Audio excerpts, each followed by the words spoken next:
thinking I ain't know my game. This little got him shit. What the f is you eyeball? All my ride ball, fall off and get back up just like we ride ball. I do my thing, I ain't worried about a hater. I'm copping all drugs and hammers with red label. Stocks and backtrack, clips in the knapsack. Move it over, super soakers come with the backpack. Now before the HD cameras, the big rooms, and the brightest lights, there was Fareed. This man, the myth, and of course the legend, who can spit effortless, from the cadence and flow to how animated he was. Philly against Philly sparked an epidemic, conditioning these guys to be in a lyrical warfare amongst each other. And on that front line stood this icon, who would influence the entire underground battle rap scene, giving birth to a lot of what we see today. Widely regarded as a pioneer, known beefing with fellow Philly artist Meek Mill in the early 2000s. Reed's popularity grew going crazy, freestyling on Big Star's Too Raw for the Streets DVD that would go viral all over YouTube. And that's not to mention countless others.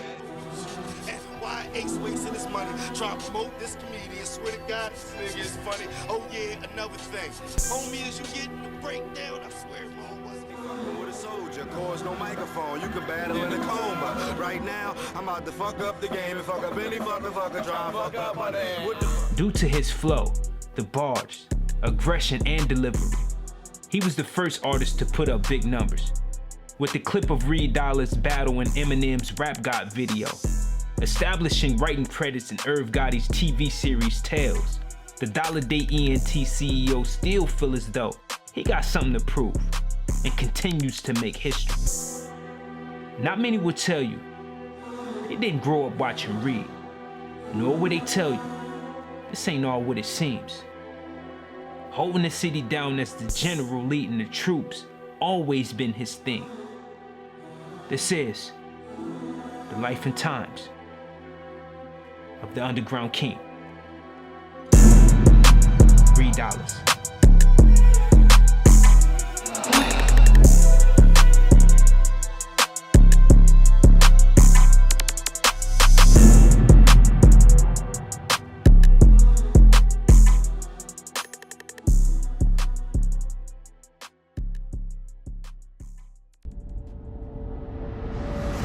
Sitting here with an icon. Somebody who done put this thing on his back. Yes, sir. Carried it from state to state. Talk Legendary heavy. moments. Talk heavy. Numbers speak for themselves. Reed Dollaz, ladies and gentlemen. Respectfully. How you doing, my guy? My guy, man. Thanks for having me, bro. Oh, man. I'm a fan, man. Listen, I'm honored. I'm a fan of you, bro. I'm honored because I seen you go and do your thing from the beginning to where you are now. And I want to start it off right. D. Jones better pump his brakes or hauled off with the sawed off. Pump his face, you coward. Yeah. We too hard, we run through y'all niggas. What he say? Double We man. trouble man, you double man, we are true y'all niggas. Screw y'all niggas, fat boy better get his head straight. D. Jones fall on Joey, I call it dead weight. 40 cal up in my pants. I ain't snapping, dog. Only time you see me snapping, I'm clapping Maddox out. We can have it, dog Jones. We can bang it out when it's beef. You ain't know I'm the one they bringing out. I'm a pit, get a grip, lead a meat hanging out. You's a bitch all your life. I show you what some pain about. Don't look at Bobby. He ain't gonna help your ass. 44, 44, kick the door, melt your ass. I said, this motherfucking guy is a problem. Crazy. I remember where I was, man. It was Conrad. I can't remember the street, but I was eating on a bowl of cereal. This is facts. Yeah. I said, who the fuck is this guy? Watching this shit, right? Crazy. And I didn't know who you were talking about at the time. What I knew at that moment was the flow, Yeah. the delivery, the cadence, the aggression, the pain that you heard in your voice Yes. was everything for you in that moment. Did you know 60 at that time, 16, 20 years later, that that would be considered one of the greatest freestyle or moments in history, in the history of hip hop? Did you feel like that then? To be honest with you, we was just kids living in the moment. And like I said, it wasn't really meant, to go viral. It was like hood shit, you know what I'm saying? It was hood niggas going back and forth. We had the platform for us, like we was doing that shit before that, but we had the platform for us when y'all see the YouTube. Yeah. And we just was uploading it for the hood, you know what I mean? And woke up one morning, I remember, and I think it was 3.5 on one, Yeah. like, nigga, we out of here. Yeah. It's a wrap after that, you know what I'm saying? But nah, I'm just humbly blessed, man, for sure. Now let's talk childhood, right? For Reed, what was it like growing up in your establishment as a kid?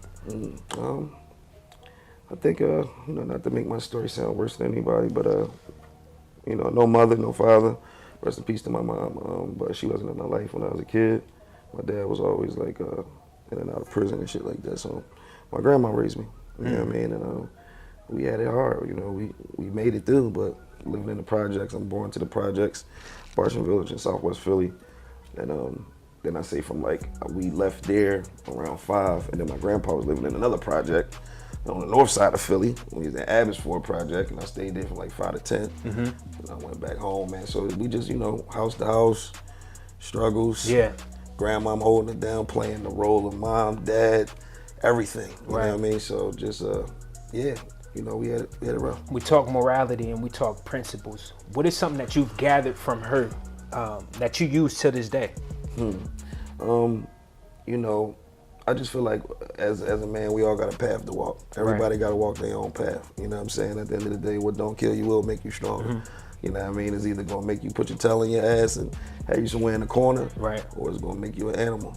You know what I mean? So at the end of the day, you know, the pain just really made me hungry. It made me stronger, man. It made me want it, for sure. Can we equate that to that's where your passion come from? For sure. My grandmother. That's fire. Yeah, my grandmother. Southwest Philly. Yeah. Right? You know, walking block to block. At this time, I know, you know, survival of the fittest mode, right? When you living and walking throughout those times. Did you feel like you would make it to your age now? To be honest, where we from now, I didn't. I always thought like, rest in peace to a legend in my city, Spitich. He was out on those 2 Raw for the street tapes and DVDs back in those days. He passed away. But I could have been, you know, somebody like that. You know what I mean? I always thought I was probably gonna get killed in a cypher, or some hating niggas, or, you know what I mean? So I definitely didn't think that I would be here today, as far as doing, especially where I'm from. Any sign of light, any sign of success, niggas want to clip your wings. Yeah. So, yeah. you know, I definitely didn't think I would make it here today. Let's talk a little bit about the journey, right? At this time, young, hungry Philadelphia artists. You guys are going back and forth. You had groups like Top Class, Yes. right? Yes. Which you was frontlining for, going up against the Go-Getters, right? You had the Bloodhounds going up against Top Class. Reed versus, you know, going at it with Meek. Reed versus everybody. Everybody, we gonna get there. Joey Jahad. Yeah. Everybody, right? So it initiated this. Like, where did you think that stemmed from your perspective? Hattie faggy, go get us and we lying in. Cut the bullshit. Everybody listening. Everybody whispering. Somebody put a hand on the shoulder, you feel them shivering. Don't be trying to fuck with a shark, it's the equivalent. Philly's most hated. But every time we went to represent Philly, them niggas lost and we made it. Talk about too sick, all them niggas too dead. Joey got jumped and they ran, I call him. Hey, Tony, how do I know you? How do I know you? Hey, dog, I don't even know you. Was it just everybody just hungry and eager enough to show the world like I'm better than these guys, not only here but just worldwide? That where do you think that came from? Why did a lot I of just these think it's just in our water. Philly is just a musical town. Like everybody spit. You know what I'm saying? Like you can really, if you walk up to 10 niggas, I'm guaranteed about 8 of them niggas. Like, yeah, bro, I got bars. Right. You know what I'm saying? So yeah, it was a fight to the top. It was a fight to the top. I was definitely a hot commodity in those days, and niggas was trying to get me the fuck out of here. Yeah. For sure. Yeah. No, you can tell. Niggas still trying to get me out of it. So okay, let's talk. We got Top Class, right? We got Reed, Eddie Morse, Rain Man, Frank with the Grippers. That was really Kaboom. Ace, and my man Ace, but Ace, my brother, he here right now, but he did jail time and shit like that. Okay. So and Ace was always dope. He did music back then, but he did some jail time and shit, so he didn't really get a chance to be around and bloom like the rest of us on the music side of things. Right. You know what I mean? But that was Top Class. That was Top Class. Right there, those names you just said. Okay, gotcha. What ended that run you guys were on? Because you guys were on a crazy, at this time, like nobody in the city or in the tri-state area is fucking with y'all as far as the spittage go. Like I felt like that. Chase down the street and my buzz getting crazy. Why hate me? Well, I'm addressing all problems on 8AP. In the hood, show love. Nigga, we gon' rap. Difference is you play the Lex, I be playing the Jets with the thugs and the gangsters, slugs and the bangers. Pretty boy, I put you in the cell with the to shake you. You'll probably rumble in your homo suit. Oh, you cute, bang, this nigga had his photo shoot. What ended that run? Like, how did that stop? Because I felt like nobody could fuck with y'all. Like, when you were forced to be reckoned with like that, like, what ends this shit? I mean, to be honest, I just feel like life hit niggas. In the best way, if I could say that. Life hit niggas. We grew up, kids, bills.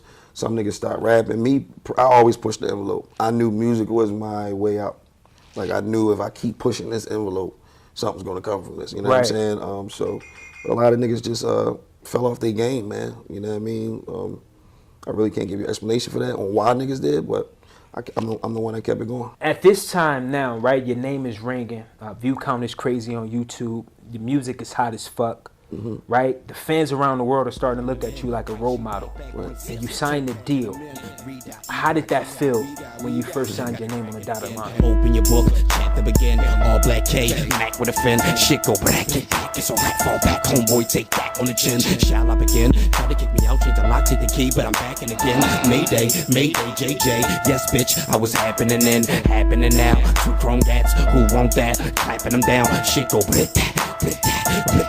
Get back on me now. Ride through your hood, black 88. Nice stash by 2 9s in the wood. Timing is good, grinding is good. I don't know about you, but I'm fine in the hood. Hood doing fine, money on my mind. Fan base like I'm signed in the hood. Never turn Hollywood. That's really good, man. Like I said, we come from nothing. So to be especially like, because it was the DVD era, and out of that DVD era, I was like the first one to get signed. Like this before Meek got signed, nobody had a deal yet. So it was like, it was a crazy feeling. You know what I'm saying? It was a crazy feeling. It was an independent, but it was some paper behind it. But still, okay, good. It was an independent deal. That's good to know. Yeah, because I wanted to know, was it an independent deal? Or was it one of those major labels where they stopped you from actually doing what Reed wanted to do? It was an independent deal, and it was actually pretty much that. Okay. Niggas tried to change my image, you know, back in the days. You know what's crazy, Reed? Yeah. I felt that, man. Niggas tried to change my image. Because I'm going to tell you now, and I ain't gonna lie, I was fucking with the records, but you had to toast to this joint. You remember that? For sure. You had to toast to this Let's record. I was just like, damn, it sounds commercial, but it was a hot record, but it sounded like didn't sound like the Reed that we see. Exactly. You know what I'm saying? Exactly. When we talk reality raps and reality substance. That record was an album filler. We was getting the album together, like we was doing major shit. The budget was crazy. That's interesting. We was flying down to Miami. We had Scott Storch's crib. I got Nori on the album. That's interesting. I got Free on the album. Sterling Sims. We had so much street shit and dope shit that we should have put out. Right. But once again, I got signed to an independent label. They was Italian dudes, and shout out to them Beyond Bar Records because they had all intentions to do right by me. Right. But they wanted to change me. Like they saw. Like a Bow Wow or something, like, oh, you got the pretty eyes and you know the girls, let's think Universal. And I'm like, nah, the nigga that you watching on YouTube is the nigga that the streets want. And we had so many records that we could have pushed for our singles, like the shit I had with Nori, man, like, bruh, if we would have put one of these out, I'll probably be, you know what I mean? But they put out that record and like my fan base was like, nah, that ain't bro. Yeah, man. That ain't bro. And once again, as far as the record go, when you are an artist, you have to make universal records. You have to be. So that record was more like an album filler. You know how it's some shit you get an album and you like, this ain't really my joint, I'ma skip that. But that's what that was. But you know what? If you really was inclined to music at that time, you understood what it was. For sure. Right? We may have hated the shit, but I understood it. For like sure. You got the Rambo Reed persona. Yeah. Right? It stemmed from that legendary battle you had with Trigger. What was that? Was it 04? Oh, yeah, 2004. 2004, around that time, 2004, right? Yeah. And who lined him up, man? Let's get straight to it. Was it Star? Was it Big Star that lined him up? We didn't line up. Because that got kind of crazy in there for homie. And all I remember, Big Star saying like, "Who won battle?" I'm like, "We battling." And Dog stepped up. I said, "Okay." He finna go with Reed? I said, alright, let me see what this nigga got say. And it got dark in there, quick in there for homie. Yeah, you heard what he said. I'm on the fucking paper route. Quick to take a neighbor out. 40 with the laser out. You niggas eating just to have in the feast. My niggas wildin' out, catching homies, stabbing police. Cash rule everything around me. Everything I see, everything I touch, robbery's a must. You niggas all blingin', 24s on the Lincoln. Waist length making till you boys all stinking. Rapping that trash bag, FDO the glad bag. Illidale niggas, bombs over Baghdad. I need a new trees, Hummers and V's, 23s when I breeze, 100 style on my sleeve, 40 on my neck, keep the 40 in the legs. You drink a lot? Well, hun, take this 40 to the neck. You lock him up like somebody knew this was gonna happen like that. Nah, it really. How did that happen though? Like, back then, we did not know. Back then, we didn't know our opponents. Like, we didn't know who he was battling. Like, it's not like the new age where you get a nigga and you get 3 months to prepare for this nigga. You know his social security number, his mom. Right. You didn't Google map the house. Like, all types of shit like niggas do now. But back then, you didn't know who you were battling. Yeah, for sure. So Big Star would come get us like, yo, today we going up Harrisburg. Okay. And he would have another OG that he would know that would have some puppies. It's like kennel shit. Yeah. I'm bringing my pups up. Yeah. You got some pups, and we gonna let these niggas scratch. Right. And it was like, we didn't know we was battling. I just remember walking in there that day, and we didn't know.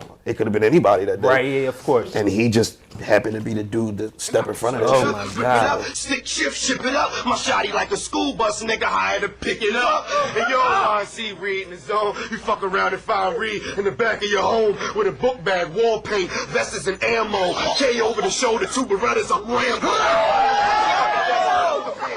Before I put your knowledge all over that land, bro. Book bag, wall paint, vests and ammo. I wonder what trigger is that right now.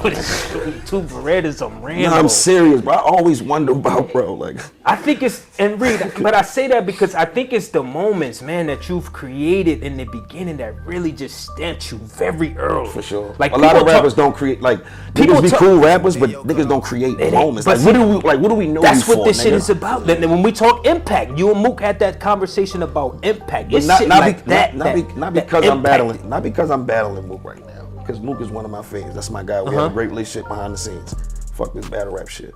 But what was really Mook's signature? What did he do that stuck in time? When you think of grabbing shirts, you think of Reed. When you think of Rambo, you think of Reed. Like certain things, like what was really monumental about Mook's legacy? I'm not trying to downplay because he's a great lyricist, but I'm just, that's something to think about. Something to actually think about. And I mean, he had a viral moment when I'm, not to talk about my brother, but the line of Jordan and Jordan won the game. Yeah. That's right? really the So but outside of that, I just think Mook was more so just like at this time was really like, nigga, I battle rap. At that time, you gotta think niggas was like, I'm doing this shit to get a deal. Ain't nobody really like walking around like, I'm a battle rap. So he really put that jacket on and was in front of cameras like, nigga, this is what I do. So I think that's why people give him the credit the way they give to him. So I think that's where it stemmed from, just from a fan's perspective. How important was Big Star to your brand? Big Star is very important, still important to this day. I'm repping that shit to the death. Without Star, we wouldn't be who we are, dog. I'm not to say that, because I still had the ambition and the drive to get where I wanted to go. Of course. But Star just really... But he was capturing every moment, man. Like with the Star, you got the 15 minutes of fame niggas, cats now. You got hip hop is real, but Star was the one really like that's the template. Big facts. When I think about all these guys now, I thought Star was just really that guy, and he still is to this day. For sure. And I'm glad that he, YouTube. We got the YouTube channel shit going on. Where he's uploading constantly about all the classic old shit. And Classic, not just these are classic joints. I do dirt, mama asks me why. I can't sit here and watch life pass me by. Nah, this fucking rap shit is nothing what I thought. Especially when I'm always back and forth to court, back to back with corpse. I'm stressing like a motherfucker. But it's a brighter day after all the storm and thunder. Just give me the chance, I'm banging my name up. Reed Dollar maintaining, fucking the game up. He was one of the, the real, main reasons why your name got as big as it got, as far as having just that platform and putting it on YouTube and the world seeing that shit on display. That's a big fact. And you guys had a few more other DVDs. Can you mind going over what was coldest winner ever? I remember coldest at the time. Coldest winner ever, Concrete Jungle. A lot of shit, Concrete Jungle. From the Muscle. What else, y'all? I'm not a rapper. I remember I'm not a rapper. That's my fact. Back in the days, I used to snatch niggas out of their leaves, roll with bad bitches that pull razors out of their weeds, stretch them up, set them up for their money and trees. Then we out, without a doubt, get that money and leave. Murder unit paid you a visit, bitch, you lucky to breathe. I do what I do, I move like a boss, bitch. I'm running this shit, I'm getting exhausted. Playboy, I do this here, nigga, you lost it. I QB with the burner hitting my target. I slide up on you like, this what you want? Wide body, shit is like I sit in a trunk. You was heavy on all them shits and going crazy every single time though. Pull up, come get this footage. That's how we used to be. We in the studio. I just wrote 1,000. Come get it while it's hot. That's crazy. No bullshit. It wasn't a moment in time where I just felt like, nah, this nigga, he's gonna be a one and done. It's like every single time you felt the pain, you felt the energy. For sure. From watching it in front of that lens. But outside of that, I'm the only GOAT. That's all a fact. You out here sack chasing, can't get a quarterback. Talking about URL made me. How? I'm making more than smack. Don't ever think about trying to play with me, period. So I'm gonna kill him. People know I'm a legend. People know I'm great. So may God be with you. This is what Summer Madness is about. Philadelphia versus New York. How important is it for you? It's very important. It's legacy. Everything's on the line. You know, all the speculation, you know, the jig is up. It mean everything to me. Everything. Now, what about in terms of, you know, the city of Philadelphia? Do you think they feel like this is everything? Yeah, you know. You sound uncertain. You know, Philly is my hometown, man. You know, we got our ways. You know, we never gonna bash my city. You know, we got a lot to get together and stuff like that, but we need it. Fuck it, if they want it, we need it, and I'm bringing it home. When it's all said and done, Reed, do you feel like you've accomplished every single thing you wanted to accomplish, you know, musically and just in the, you know, battle rap world in general? Do you feel like there's nothing else I can do to solidify my legacy? In the street world, in the battle rap world, I think I'm at my peak as far as, you know, making legendary status and stuff like that. The industry, I still feel like I want to tackle a little bit more. EPs, dropping some videos, because that was always my first love. Anyway. Yeah, for sure. You know what I'm saying? Doing the music. So yeah, I just feel like I can definitely accomplish some more goals on that side. As far as the battle rap side go, I feel like, yeah. Before we get out of here, do you regret not stepping in the ring in 08 and allowing Young Hot to do Young Hot in that moment versus it being Reed? Do you regret not taking on that? Okay. No, regret it for what? All my niggas was hot back then. I had confidence in all my niggas. And when Hot took that battle, I was really in a situation, contract, like no, you're not battling, bro. Like, we just put 300,000 behind you. Like, it's no battling, bro. So I couldn't do it. And we ain't ducking no wreck. We not running from niggas. Hot said he wanted to step up. I had confidence, but I also let him know. See how I looked at Hot was a great DVD rapper. You put a beat on. I always felt like that, man. He's great. He's like great. We're not going to sit. Yeah, that's his lane. Shit. Yeah, that's you his put shit. a beat on, or even some acapella shit, he gonna go crazy. Yeah. But certain niggas in the camp had that battle shit. Like Rain was the MTV battle champion. Man. I was, you know, I done did Spring Bling 106 in Park already. Shit like that. So we already had the battle shit. So when he did say, yo, I'm gonna take Mook, I let him know, like, you need to make sure that you have some things prepared because it's a little different from just freestyling on a beat. Right. But I got confidence in my niggas. Yeah. Yeah, for sure. I just think, and it could have went another way. Who's to say? I think if Hot would have been a little bit more prepared and had some material for him instead of sounding like it was just loose verses. Yeah, just rapping, Yeah, it probably could have went another way. And I asked that because, you know, not to, you know, discredit anything Young Hot did that day, but for sure. At that time, you know, as a fan, I felt let down. Like, I said, damn, that's why this nigga, though. Right. I said, this is supposed to be Reed moment, because at this time, this is how I found about Mook. Right. He called out Cass. Yeah. Philadelphia for me. That's how we found out about Philadelphia Mook. for me was just like everything at that time. Like, I wanted to rap in front of a camera because of you motherfuckers. Respectfully. I wanted the battle rap. I wanted to rap, just rap, period. So, but it started with Cassie. I was like, damn, this nigga is nice. Yes. But he's rapping that shit that I like to hear. Like, and he brought it to the commercial side of things while still punching and still being like super dope with putting like, you know, incredible like content for fucking white folks and shit together, you know what I'm saying, across the world. So it was Philadelphia, man, and I was just like, damn, man, like Reed let us down. But you don't at that time, you young, you're not really understanding what the game is all about. I ain't let nobody down, you man. know what I'm saying? Yeah, I ain't let nobody down. I appreciate it, but I say that to say I'm glad it's happening now. Right. Because it's supposed to happen now. Exactly. God's time. Exactly. You guys are seasoned. You guys been through the ups and downs, the twists and turns. This deal, that deal. Facts. Fake ass friends, real friends. Facts.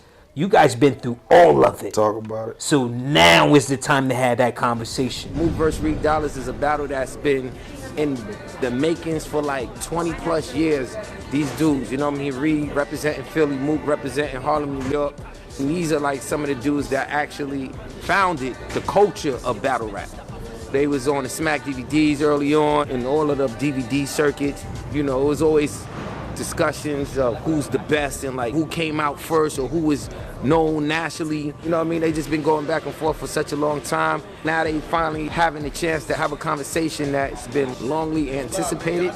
That's got a chance to be a potential classic. This will be an impactful battle. I do feel like you're gonna go in there and do your thing. I feel like Mook is gonna go in there and do your thing, and may the best man win. Respectfully. Do your thing, Reed. Do For exactly what you've been doing from the time you started this thing to all the way up until now. For sure, I see bro. no disappointment, man, and it won't be a moment where you letting your fans down. I appreciate you, brother. So appreciate you, man. My guy, man. Reed Dollaz. My guy. PLLO. Any last words for anybody that's watching this? Yeah, any Team Reed, man, just shout out to the supporters that's been rocking since day one. You know, we still out here, we gonna carry that shit, carry it toughness, man, for the underground for the rest of their life. You already know how we do it. Philadelphia. No bullshit. Young Reed, Southwest representative. Philly. Talk about we out of here. Snotty nose, they planted weeds but got a rose. They hate What up? How you feeling, man? I feel great. I was up there losing my voice, but I got through it. You know what I mean? I respectfully, I feel like 2-1. You see the scoreboard, niggas saying 30. That's what the people feel. Been ballin' on niggas, but for the roster.